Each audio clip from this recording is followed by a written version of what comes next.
ngo Murungi Sabin ngo yabaga ari gukarisa ngo ngwino ndebe ngo bahagarukaga mu kiganiro ngo n'ubundi ngwino ndebe ngo cyatose ngo agenda kubita kuri kakandi. Murungi Sabin gasopo kuri ino nshuro ho tuguhaye gasopo mu gihe itarabizamo reka abafana tuhaguruke twamagane. Yego Sabin tuguhaye gasopo cira birarura. Slim Jesus. Hanyuma rero ku munsi w'ejo rero sasa ku munsi w'ejo ngira ngo uwitwa Murungi Sabin yagaragaye i Remera kugira ngo nyine ibintu bigaragaza yuko byanze bikunze ushobora gusanga wenda harimo akantu ka connection hagati ya Murungi Sabin ndetse na ngwino ndebe. Reka twe dutegereze ikiganiro kwanza cya Murungi Sabin na ngwino ndebe cyakozwe tuze kuza kureba kuntu ibyo baganiraga niba bya bindi byabo nyine by'ubuhehesi babisekeshwa ubona ko bafite irari ry'ubusambanyi no mu kiganiro. Mu yandi magambo abantu baravuga ngo Murungi Sabin ngo yabaga ari gukarisa ngo ngwino ndebe ngo bahagarukaga mu kiganiro ngo n'ubundi ngwino ndebe ngo cyatose ngo agenda kubita kuri kakandi ngo hanyuma ngo amazi agira gute ngo amazi ngo aza. Ariko basi n'ikinazi uyu muhungu koko uyu muhungu wa Uganda Bosco ni ikinazi ase tuvugishije ukuri Murungi Sabin koko mumuzanye gute kandi muri ibi bintu Murungi Sabin mumugaruye muri ibi bintu gute koko ariko se umuntu azajya yitwareka ntakavugane n'abantu umuntu ajya yitwareka ntakanasuhuza abantu ngo kugira ngo koko mudatekereza ibyo mwashatse kuvuga ni ikibazo ngo kugira ngo mudatekereza mutanavuga ibyo mushaka kumva mwebwe. Ese ubundi ndakubaza Bosco Murungi Sabin aterese ngwino ndebe ni umugore wawe ngo tuvuge ko yakurongoreye umugore ubabajwe nabyo. Murungi Sabin aramutse aterese ngwino ndebe ni umugore waso ngo tuvuge ko yagutwariye mukaso cyangwa se Murungi Sabin uramushaka hiki ubundi Bosco ubundi kuki akunda kwibasira abantu ubundi kuba wamugana n'ubushize niwe urabizi ko ubushize nanone bongeye kusanga abagarura Sabin imihano nayo niwe wari wamuzanye arongera aramuterura muzanye hano arongera aramuzanye gasopo kuri ino nshuro ho tuguhaye gasopo uve kuri Sabin pe nimba content izabuze shaka uburyo ki nawe wigaruka ufite amakuru yawe wakwivugaho. Ariko Sabin rwose uzi ko kugira izina hano mu gihugu ubanza ari icyaha wagira ngo ni icyaha kugira izina hano mu gihugu wagira ngo ni icyaha umuntu akaba ahanirwa wagira ngo ni amakosa. Uzi ko umuntu ufite izina hano iyo amaze kabiri batamuvugaho wagira ngo bari mu gihombo gikomeye ugira gutya tuvugishije ukuri. Yego uyu mu bintu avuze ntabwo twabonye aho Murungi Sabin na ngwino ndebe yego avuze ko bahuye gusa ngo baseka none se bahure barakaye bari ku rugamba se bahuye barakaye bari mu ntambara bahure ngo kugira ngo mutavuga nese abantu baziranye nibahura bagaseka nyine abantu baziranye nibahura bakaganira. Yego ni ibintu ngo barebana ngo by'uburaya kurebana by'uburaya ni ibiki hari indoro umuntu rebana igahita yiyandika ku maso ko iyo ndoro ari y'uburaya koko uyu mubyeyi ngwino ndebe mwamushyize mwamubabariye ko atajya abo mu matiko narugaho ajya aherukaga kuri pe aba bakobwa aba Jo Twins zihari. Yego n'aba Jo Twins timu yabo rwose muze hano mumfashe Bosco aba Jo Twins muze hano abo kwa Sabin muze hano kwa Isimbi mwakoze subscribe twamagane Bosco ibi bintu birakabije we umuntu ntazahumeke ntakarye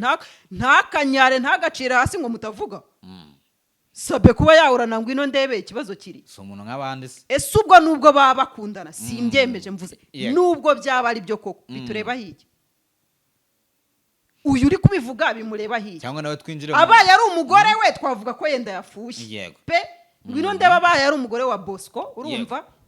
nshobora kuvuga ati Bosco yafushye cyo no kuba yababona na wa mugani barebana kana ko mu jisho nimba yabibonye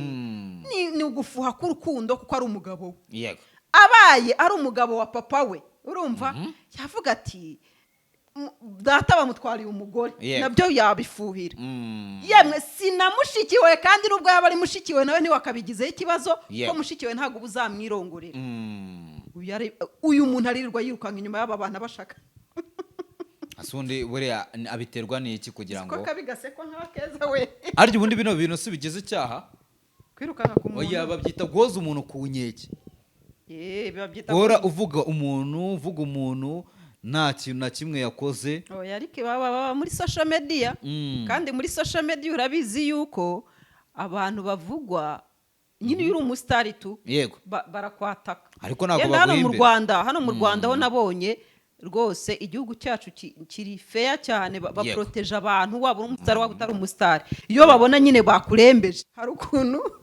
benterivana bakavuga ati musigeho ariko ahandi uzi ko ahandi bakubuza amahwemo ukaniyahura mu bindi bihugu pe abasitari buriya ni nacyo kintu ibi bintu twiyiriza ku mbuga nkoranyambaga twidarapa shawe ntabwo tuba tuzi ngenzi ingaruka zabyo ariko hari abantu baba batazi ingaruka zabyo yego hari ahantu bakubuza amahwemo hahandi usigara ushaka n'urupfu karubura abantu bakakuvuga sibyo abantu bakagusebya yego abantu bakakwandagaza icyiza twebwe tura proudly ndaza nkitereka nkavana ejo nuza kunsebya nkabona wambujije amahoro nzajya muri ribu bakunyize ariko ahandi ushaka n'urupfu karubura ukaniyahura bikanga rero n'uyu rero mu gihe itarabizamo reka abafana tuhaguruke twamagane Sabe tuguhaye gasopo cira birarura cira birarura Sabe mumuhaye gasopo tumuhaye gasopo kuri Sabe wacu nacire birarura Sabe wanyu wacu nyine ese Sabe nawe n'uwawe nanjye n'uwanjye nyine n'uw'abanyarwanda none se ubu ngubu Sabe mwati ikiganiro aka kanya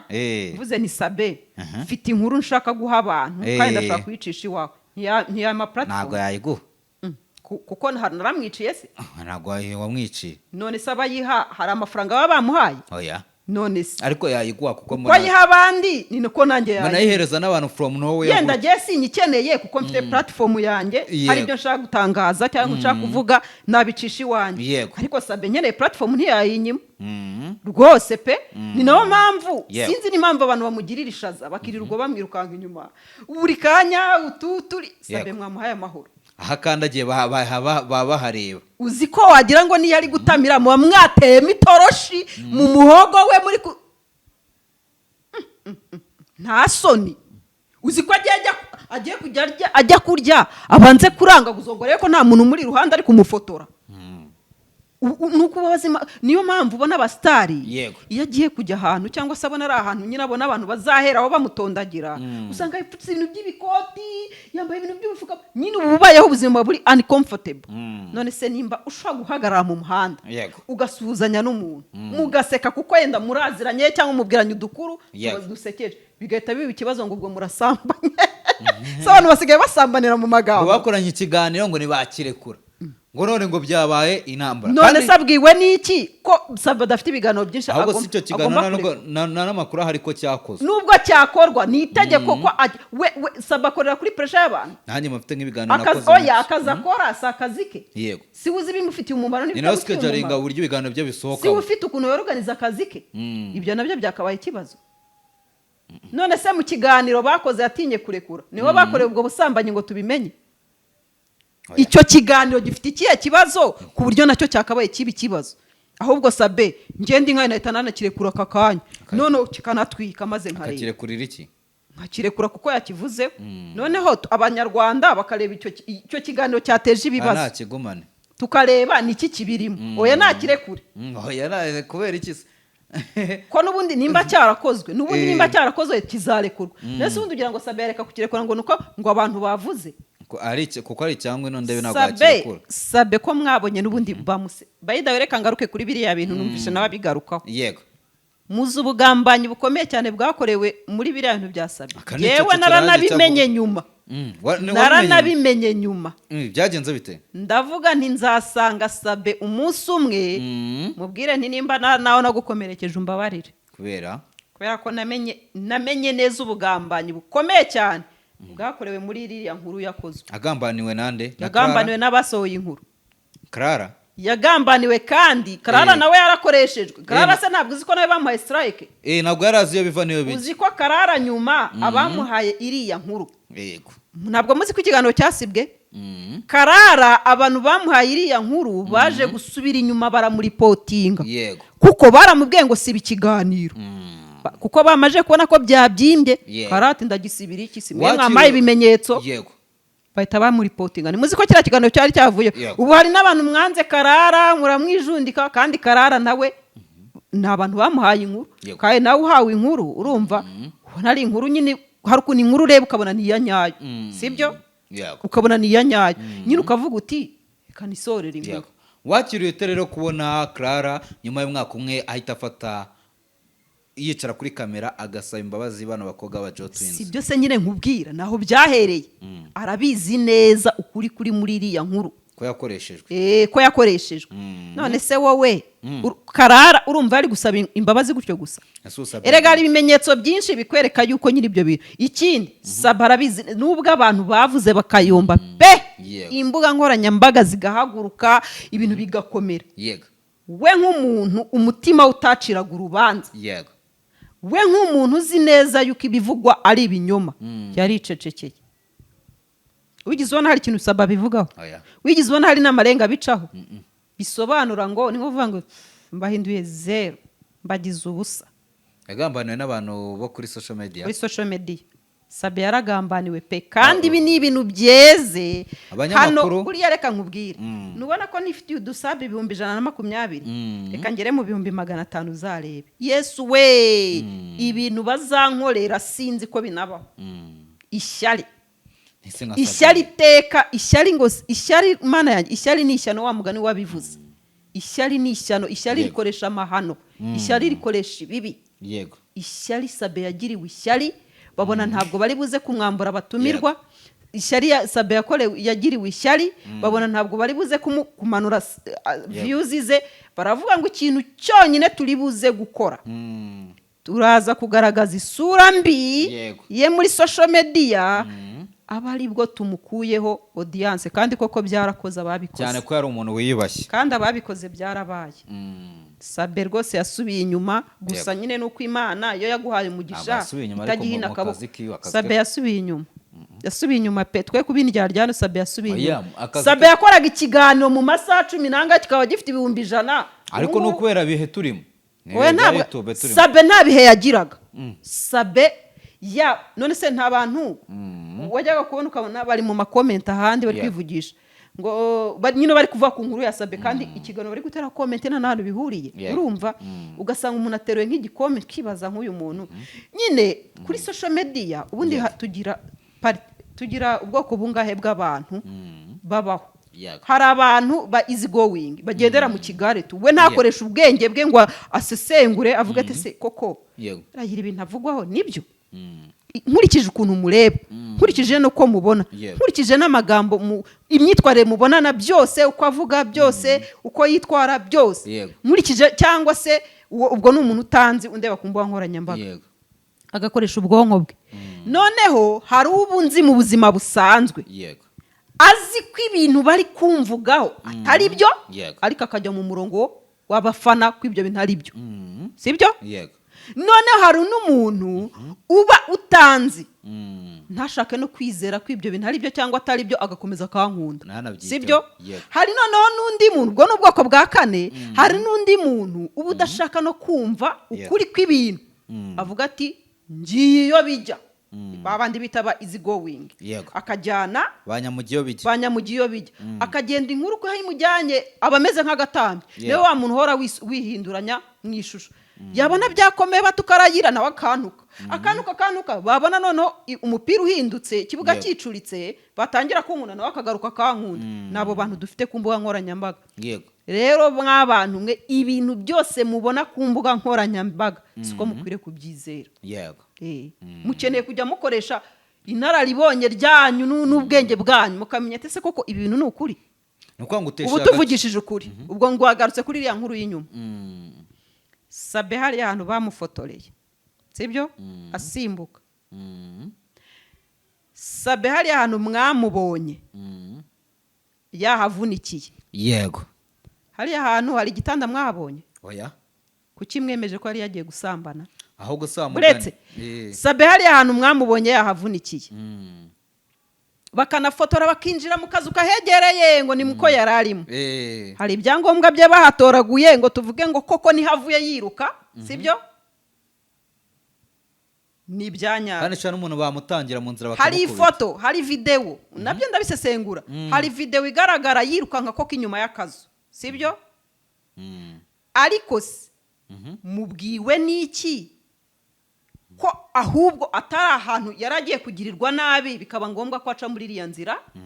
yitabara yego mu bintu byose twabonye ni ahantu twabonye ari mu mashuka mu gitanda n'umugore sibyo ukuntu rero twabihuje n'ubusambanyi Yego. aho niho dukwiye gushyira akabazo Yego. bisa nk'ibi ngibi umuntu yagiye ahurira n'umuntu ngo i Remera barasuhuzanyije barasetse ngo iseko ngo irimo uburaya oya ubwo ndi kubugerageza guhuza imvugo ebyiri n'ibyabaye mbere yego Sabe we yagaragaye yiruka koko pe aranasimbuka aho hantu bigaragara Yego. ko yahavunikiye ubu se hano yego ntabwo nahahurira n'ikibazo nkahunga nkiruka ukiruka birashoboka ubu nirutse abantu bahita bavuga ngo buriya ngo umugabo aramukubise nicyo kimwirukankanyije shobora no kuba mbonye inzoka muri ino nzu nkiruka nyihunga yego shobora no kuba mbonye ikintu nyine cyangwa hari n'umuntu nteye mu nzu nkiruka nkahunga ntibisobanura ko ugomba ubwo ari nk'abantu gutekerezaho baje bashaka kugukubita bashaka kugukomeretsa rero ukabona ubugamba amahirwe yo kubacika bagusanze iwawe biriya bintu bivugeho cyangwa si ngombwa biriya bintu ubugambanyi bwabereye muri iriya nkuru biriya bintu bahita bavuga ngo babyita ngo kuzura kabuze twaba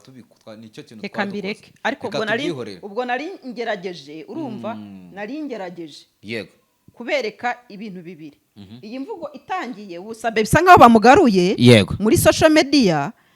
batangiye kuvuga ngo yahuye ngo na ngwino ndebe Yego. ngo atangira guseka ngo noneho ngo iyo nseko ngo yaray'uburaya ubwo iyo mvugo ntabwo mwayihuza na hariya yiyirukira akanavunika none se hariya hari igitanda twahabonye oya hari abantu babiri umugore n'umugabo twabonye baryamye mu mashuka ku gitanda oya none se kuki ibyo bintu abantu babitwaye mu mujyo w'ubusambanyi bisa nk'ibi ubu n'uyu araje yongere yotse imihanda bongere batake Sabe ngo yongere arasambana koko sinumvisha wa mugani Pastor Claude amwita ngo ntabwo gahaguruka yamwise ikiremba ngo uruvire ntabwo rukora niyo mpamvu usagirira ishyari wenda Sabe niko twabyita mbibutse yuko abasore n'abakobwa abasore n'abagabo mukoresha igihe gito mu gihe cyo gutera akabariro cyangwa se bikanga rwose nubwo waba uruvire rwaranze guhaguruka tubafite product zagufasha gukemura ibyo bibazo abagabo nako abagore namwe muhura ubushake muhura n'amavangingo mu gihe cyo gutera akabariro ndetse n'ibibazo by'ama infection tubafitiye product zabafasha gukemura ibyo bibazo mwaduhamagara kuri 0788 359 cyangwa mukatwandikira kuri WhatsApp guteranya 250 788 359 691 koze na